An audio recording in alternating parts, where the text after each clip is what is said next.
الله أكبر الله أكبر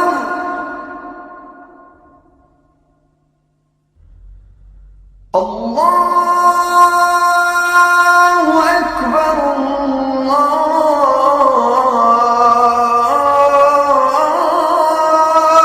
أكبر الله أكبر الله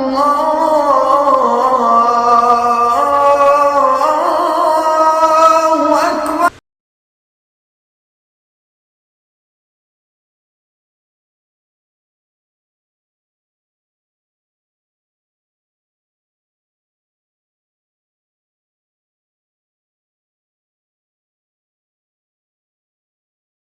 Islam on the carpet, excusez-moi pour l'accent français.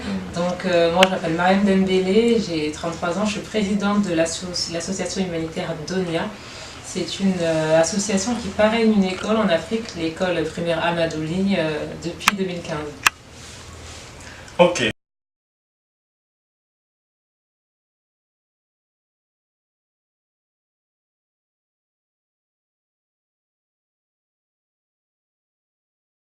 J'ai découvert l'Afrique pour la première fois en 2015.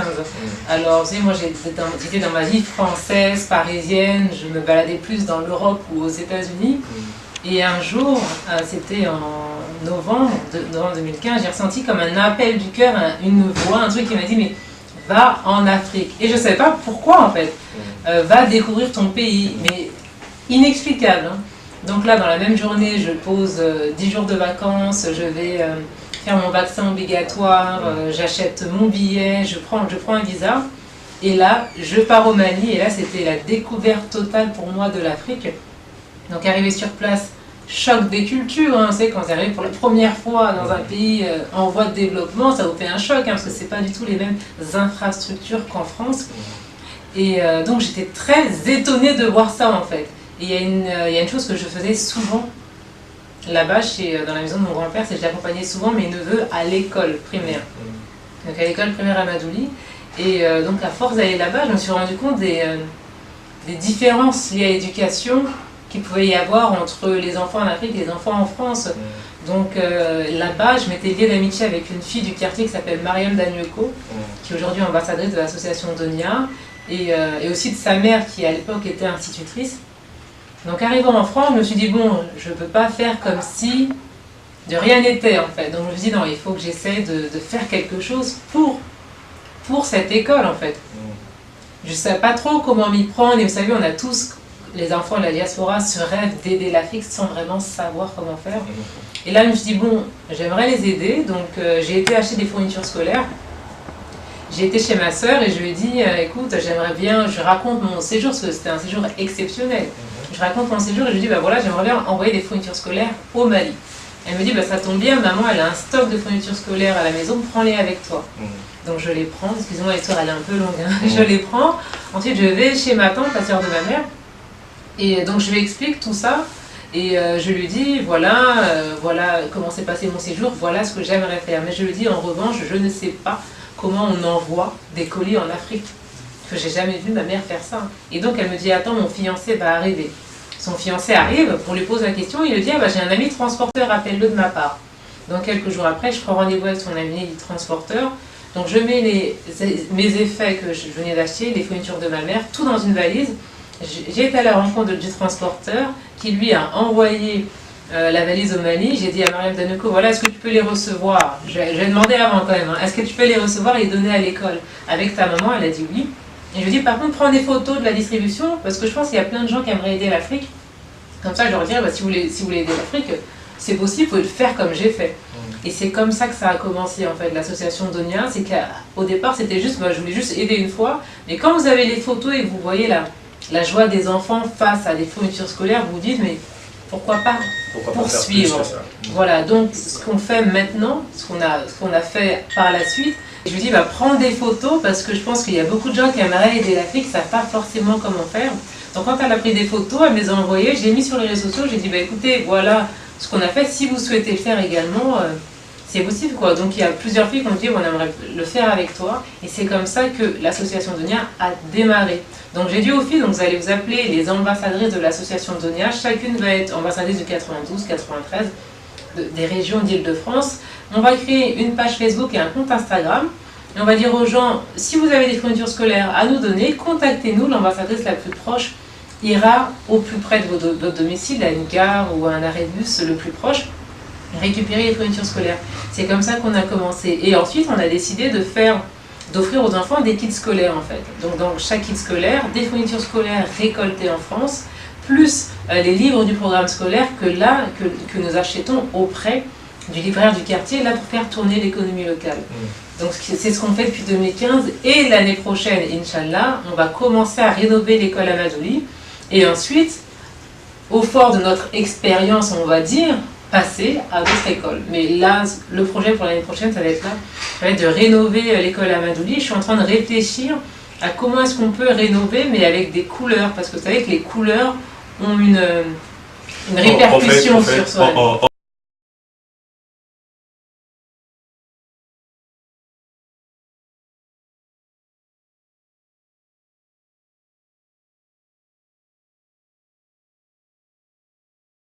Du Sud, c'était pour le Maoulid. C'est pour le Maoulid, donc je devais rejoindre les personnes de la communauté musulmane à Pretoria. Donc je me suis arrêtée à Cape Town parce que j'ai des amis qui vivent à Cape Town. Et donc à Cape Town, j'ai vu les townships, et c'est comme le Mali en fait. C'est pour ça que j'ai commencé par le Mali. Parce que je pense que tout est écrit d'avance et que ce que je veux dire, c'est que ce qui m'est arrivé au Mali, le fait de voir les réalités et de me dire bon, il faut que j'agisse, ça m'est arrivé, la même chose m'est arrivée en Afrique du Sud. J'ai vu les townships et je me suis dit, j'ai pas envie de rentrer en France et encore une fois, j'ai envie de faire quelque chose, quoi. Même si l'Afrique du Sud n'est pas mon pays, je me suis dit, mais quand vous avez vu, je pense qu'il vous faut essayer de faire quelque chose. Après, je dis pas que je peux changer le monde, mais je me dis qu'il y a des petites actions qui peuvent faire qu'on va changer le quotidien de peut-être quelques personnes. Donc je me suis dit, bah, pourquoi pas aider une école ou des enfants dans les townships, les soutenir, je ne savais pas comment en fait. Donc j'ai demandé autour de moi, je ne suis restée que 10 jours en Afrique du Sud. Donc je demandais autour de moi, je disais oui, est-ce que tu connais des organisations, comment faire et tout. Je suis rentrée en France un peu bredouille parce que finalement je n'avais pas réussi à nouer de contact. Mais bon, moi j'aime bien persévérer, donc je me suis dit non, même si je rentre en France, je vais essayer de trouver des contacts depuis la France. Et je réaliserai ce rêve d'aider aussi l'Afrique du Sud à ma manière. Donc quand je suis rentrée, j'avais été contactée par une fille qui travaillait avec la Fondation Florence qui est ici en Afrique du Sud, qui m'avait contactée pour savoir comment s'organisait l'association Donia, qui voulait en savoir plus sur nous, quoi. Donc on s'était vu à Paris, elle s'appelle Emeline, donc on est resté en contact et après mon séjour en Afrique du Sud, j'ai contacté, je lui ai dit bah, écoute, toi tu allais travailler avec ta fondation, est-ce que tu travailles toujours avec eux? Parce que moi j'aimerais aider l'Afrique du Sud, mais je ne suis pas sur place, donc il me faudrait quelqu'un qui puisse trouver une école que nous pourrions de France parrainer en fait, comme on le fait pour l'école d'Afrique. Et elle a trouvé, elle m'a dit bah, je vais te mettre en contact avec Brian de la Fondation Florence. Et c'est comme ça que c'est ce qui m'emmène là aujourd'hui. Ok, c'est ce qui vous amène. Une des choses qui m'emmène là aujourd'hui. Ouais.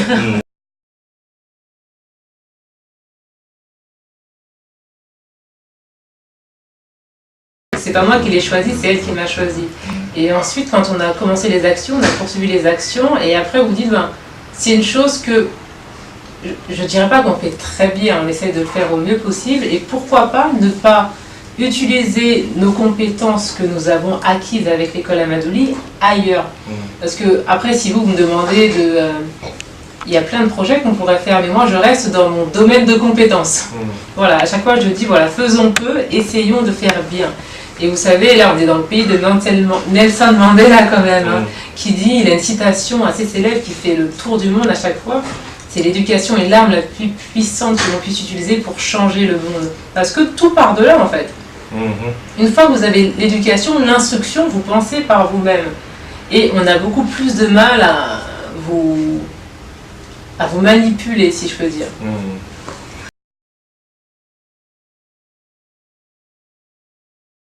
Alors, bah, dans mes contacts, j'ai des amis juifs et chrétiens, et vous savez, à chaque fois je dis c'est la même base, on va dire, le même discours, aider son prochain, aimer ses parents, ne pas tuer, je veux dire, on se rapproche sur tellement de choses. Et après, Bien sûr, il y a quelques grandes différences que vous connaissez certainement mieux que moi, mais on vit très bien tous ensemble.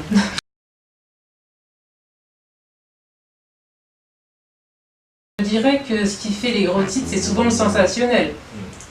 Voilà, donc après, je ne peux pas vous faire un discours sur Boko Haram et tous ces grands organismes, mais ils se réclament de l'islam. Je veux dire, je ne vais pas parler à leur place, hein. Moi, je parle juste de moi, ce que je connais.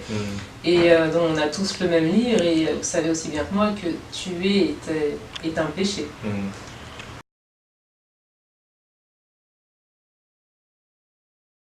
Je ne vais pas vous dire. Pour moi, je vois pas comment je peux vous répondre, sachant que on ne peut pas être musulman et terroriste. Je veux dire, c'est antinomique. Mais comme je disais, je ne peux pas dire ils ne sont pas musulmans parce que... Je veux dire, c'est pour ça que je dis que c'est comme quand en France on pose la question du voile à des hommes, ils vous répondront, posez la question aux femmes. Parce que c'est les principales intéressées. Je ne vous dis pas de trouver un terroriste et lui poser la question. Si vous pouvez, tant mieux. Mais malheureusement, je ne suis pas en mesure de répondre sur cette question précise-là. Non. Je ne sais pas quelle organisation la France soutient spécifiquement au Mali, parce que c'est un pays que j'ai découvert en 2015, donc les spécificités du Mali, je ne les connais pas. Alors concernant en France, c'est moi la façon dont je vis l'islam, je la vis très librement. On m'arrache pas le foulard dans la rue, je veux dire je vais à la mosquée, je pratique ma religion comme tout le monde, on fait nos prières. C'est juste que quand vous êtes dans certaines entreprises, on ne vous laisse pas le temps d'aller prier, ce qui est le cas ici, parce que je pense que dans certaines, c'est comme ici, il y a des endroits, on m'a expliqué, où dans pas mal d'endroits il y a des salles de prière. Alors qu'en France, c'est un peu moins le cas. Quand c'est l'heure de prier, c'est pas comme ici, vous n'avez pas une mosquée tous les 10 mètres. Quand c'est l'heure de prier, entre aller à la mosquée et à la maison, c'est à peu près le même temps. Donc on va plus prier à la maison. Donc non, après je parle pour moi, mais après je ne peux pas renier le fait qu'il y a certaines femmes en France qui vivent difficilement, qui ont du mal à vivre, pas du mal à vivre avec l'islam, mais qui éprouvent certaines difficultés. Vous avez dû entendre, il n'y a pas si longtemps, une polémique qu'il y a eu avec des femmes voilées, avec le voile intégral, dans un restaurant. Donc le restaurateur a refusé de les servir parce que justement, elles portaient le voile intégral. Il y a également une femme qui a été maltraitée en bas de son immeuble. Elle était avec ses enfants. Et donc il y a eu l'abus de pouvoir par rapport aux forces de l'ordre qui ont été la voir, qui l'ont encerclée. Ils étaient sous alcool. Voilà, chose à souligner. Ils ont été la voir, ils lui ont demandé ses papiers. Mais attendez, est-ce que vous prenez vos papiers quand vous allez au parc avec vos enfants? Donc là, c'était vraiment dans le but de le nuire. Donc voilà, il y a ces réalités-là en France. Et voilà, il ne faut pas le cacher. C'est pour ça que je dis que il y a plusieurs façons de voir l'islam en France. Et effectivement, les femmes qui portent le voile intégral ont parfois plus de difficultés que celles qui vont porter juste le turban, vous savez, ou voilà, donc je veux dire, ces femmes-là, elles sont là, en France, certaines le vivent difficilement, mais vous savez, j'ai l'impression qu'en France, c'est la mode de surfer sur le bad buzz, parce que vous savez, il y a un centre nautique dont je tairai le nom, qui a demandé à une de ses membres de quitter l'établissement parce qu'elle comptait faire le sport avec le voile. Parce qu'elle avait quelque chose sur la tête. Et c'est pas la seule entreprise, vous savez, quand je dis que ça devient, j'ai l'impression, une stratégie marketing. C'est comme vous avez dû entendre, et vous avez dû entendre. Et je pense que beaucoup de marques surfent sur le bad buzz. C'est comme il n'y a pas longtemps, il y a eu une grosse polémique concernant une grande enseigne de prêt-à-porter internationale. Parce qu'ils avaient mis un jeune noir avec un t-shirt « Je suis le singe le plus cool de la forêt ». Et qu'est-ce qui s'est passé? Les gens ont protesté, mais ce qui est dommage, c'est que ça crée un clivage entre les différentes communautés. Parce que vous avez la communauté noire qui va s'offusquer, et derrière, il y a d'autres personnes non noires qui vont dire « Ah mais non, vous exagérez ». Et donc, le problème quand vous surfez comme ça sur le bad buzz, c'est que vous créez la division entre les peuples. Et ce qui est regrettable, parce que les gens de marketing, ils jouent là-dessus. Et quand vous regardez de plus près, cette enseigne prêt-à-porter était en déficit.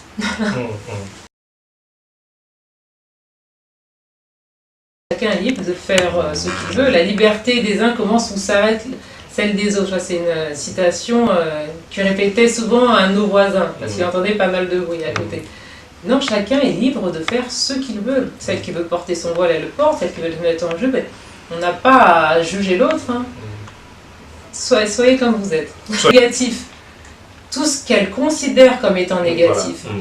Et alors que je leur dis, mais pourquoi est-ce que tu ne commences pas par voir, pourquoi est-ce que tu ne vois pas que le positif? Quand je dis que le positif, évidemment, pour nous, tout est positif dans l'islam. Mais ce que je veux dire, c'est qu'il faut arrêter de se mettre des barrières en se disant ça va être difficile, ça va être difficile, ça va être difficile. Vous savez, il y a beaucoup de gens qui disent, si tu veux que Dieu te parle, ouvre le Coran. Et ce que j'aime bien faire avec des amis, c'est que je leur dis, bah, ouvre le Coran juste pour savoir, par curiosité. Parce que vous savez que quand vous touchez l'interprétation du Coran en français ou dans une autre langue, vous n'êtes pas obligé d'avoir vos ablutions. C'est uniquement quand c'est le Coran écrit en arabe. Et donc, j'aime beaucoup parce que surtout, vous savez, ça m'amuse beaucoup quand des gens ouvrent le Coran et tombent sur la sourate Taha, le très haut, et qui commence par « Au nom de Dieu, le tout miséricordieux, le très miséricordieux, nous n'avons point fait descendre sur toi le Coran pour que tu sois malheureux. » Et j'aime bien la puissance de certains versets parce que ça te parle et tu te dis, et souvent ça cache tout, ça enlève toutes les barrières, quoi. Après, je dis pas qu'on va tous tomber sur ce verset ou quoi, mais je me dis que l'islam est une religion tellement formidable que je me dis c'est dommage de se mettre des barrières. Et ce que j'aime, et moi ce qui me motive beaucoup à chaque fois à apprendre de l'islam, c'est le fait d'être souvent entouré de convertis. Parce que les convertis, parce que moi je suis née dedans. Voilà. Et les personnes converties, ce qui est bien, c'est qu'ils découvrent et qu'ils voient des choses. J'ai l'impression qu'ils voient plus que nous en fait. Parce que nous, quand on est dedans, on n'est pas blasé. Oui, ça devient une habitude. Ça devient une habitude et on oublie de voir l'amour qu'il y a dans l'islam, la fraternité qu'il y a dans l'islam. Vous savez, moi je suis arrivée ici, c'est vrai pour le projet avec la Florence Foundation, mais j'avais pas d'amis. Et donc, qu'est-ce que j'ai fait? Donc, moi, tous les 2 jours, je vais à la mosquée. Et donc, depuis, ça va faire 1 mois et demi que je suis là. Et je peux vous assurer que là, j'ai même trop d'amis, quoi. Parce que ce qui est bien avec l'islam, c'est que vous allez aller à la mosquée et vous trouverez toujours des gens qui vont vous ouvrir leurs portes et vous allez la voir. Et en fait, c'est une grande famille. Ce qui est beau dans l'islam, c'est de se dire c'est une grande famille. C'est pour ça que moi, je n'ai pas peur de voyager. Parce que je me dis, mais quoi qu'il arrive, j'ai des frères et sœurs partout dans le monde. Et ce qui est beau, c'est de se dire le nombre de musulmans qui prient pour vous. Parce que souvent, quand on prie, on demande à Dieu de protéger tous les musulmans autour du monde. Donc, dites-vous que moi, je prie pour toi, donc toi, tu pries pour moi. Donc, imaginez, parce qu'on est une grande famille qui s'entraide, qui s'aime. Après, oui, dans les familles, il y a toujours parfois des frictions entre les uns et les autres. Mais c'est l'humain. Parfois, je dis aux gens, souvent on me dit, oui, regarde, lui c'est un musulman, il fait ceci, il fait cela. Je dis, mais c'est un être humain avant tout. Voilà. Et quand tu es musulman, moi je pense qu'un des combats les plus difficiles, c'est le combat que tu mènes avec toi-même. Voilà. Le combat que tu mènes avec ton propre ego, le combat que tu mènes avec ton rapport aux gens. Je veux dire, moi, je me bats tous les jours avec moi-même parce que je ne suis pas quelqu'un de facile et je ne suis pas quelqu'un qui a un caractère simple, quoi. Donc voilà, je demande aux gens allez voir ceux qui font, parce qu'il y a tellement de... Parce qu'il y a beaucoup de musulmans qui font des choses exceptionnelles mais qui se cachent à chaque fois parce que les gens ont peur de l'ostentation et tout. Je leur dis, mais tu te rends pas compte que tu es un exemple pour d'autres. Parce que tout à l'heure, vous m'avez parlé du terrorisme. Parce que c'est ce qu'on voit en couverture. C'est ça que je dis aux gens, mais arrêtez de vous cacher. Parce que les gens pensent que vous n'existez pas. Voilà. Moi, je sais que vous êtes là, mais la petite sœur qui vit toute seule dans son village, elle a besoin de modèles, elle a besoin de se rendre compte qu'il y a d'autres sœurs musulmanes qui montent leur entreprise, qui écrivent des livres, qui font le tour du monde, qui font des choses, qui bougent, qui font de la politique, qui font plein de choses. Donc un message à toutes les musulmanes, à toutes mes sœurs qui entreprennent, qui font plein de choses, ou qui sont des mamans exceptionnelles, ou qui font de leur quotidien, à toutes mes sœurs musulmanes, arrêtez de vous cacher. Parce qu'on a besoin de vous, parce que nous, on a besoin de montrer l'exemple à la prochaine génération. Leur montrer que les choses sont possibles.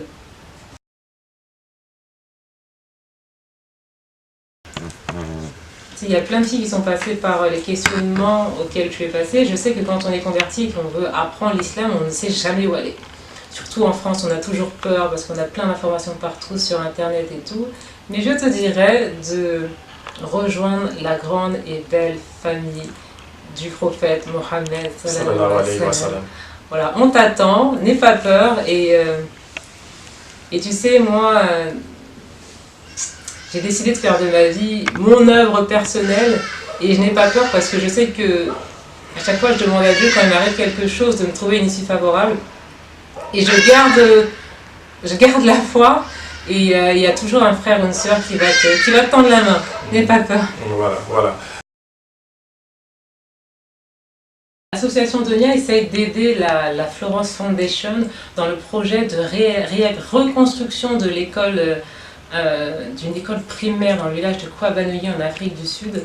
Donc demain, donc le 22 juillet, on organise une course de Suncoast to Ushaka Beach, donc 50 francs le droit d'entrée, on va dire, le droit de participation, pardon.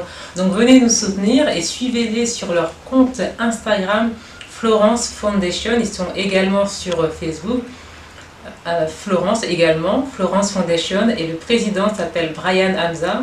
Il est très actif ici en Afrique du Sud, également au Congo, donc on le soutient dans ce qu'il fait et voilà, force à toi et force à toute l'équipe du Weber Project. Alors j'ai passé une aventure vraiment exceptionnelle ici en Afrique du Sud et vraiment je remercie toutes les personnes que j'ai rencontrées là, la famille qui me reçoit, c'est une famille chrétienne et je suis contente parce que voilà, parfois j'ai été à l'église, je suis tout le temps à la mosquée et voilà, je remercie tout le monde. L'association Donia, c'est aussi une équipe d'ambassadeurs qui m'aide à faire connaître l'association et cette équipe est également présente lorsqu'on fait des actions sur le terrain en France. Donc je les remercie pour leur aide. Surtout, je voudrais lancer un message d'encouragement à toutes les femmes qui ont des actions, qui font des choses et qui ne lâchent pas. Bien évidemment, pensée particulière à Domingas, voilà, l'association Cris des Mères, Sandrine de Bobotoland, Léa Vert, il y a tellement de gens qui bougent et qui méritent d'être connus. Donc nous, c'est l'association Donia sur Facebook, Instagram et sur YouTube. Donc merci à tous les musulmans, merci à tout le monde, merci à Ahmed. Voilà, mon mot de la fin, ça serait faites de votre vie une œuvre, voilà. N'ayez pas peur. Et comme je le dis toujours, les bonnes idées sont celles que l'on réalise. Ça va les coups. Allez.